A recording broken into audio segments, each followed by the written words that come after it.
আমার আরও পড়া উচিত ছিল, তোমার আমাকে ফোন করা উচিত ছিল, তার সত্য বলা উচিত ছিল, তার কাজ শেষ করা উচিত ছিল, আমাদের আগে শুরু করা উচিত ছিল।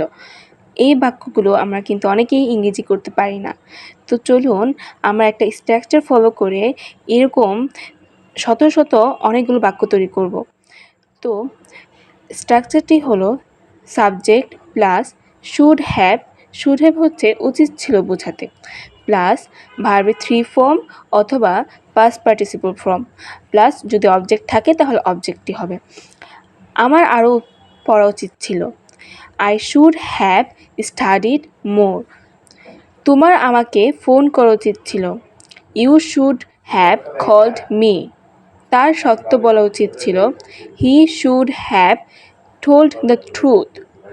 তার কাজ শেষ করা উচিত ছিল, he should have finished the work.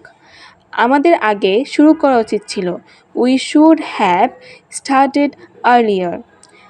তার আগে ইংরেজি শেখা উচিত ছিল। এটার ইংরেজি কী হবে, এই স্ট্রাকচারটি ফলো করে আপনারা কমেন্ট বক্সে কমেন্ট করে জানাবেন। ধন্যবাদ।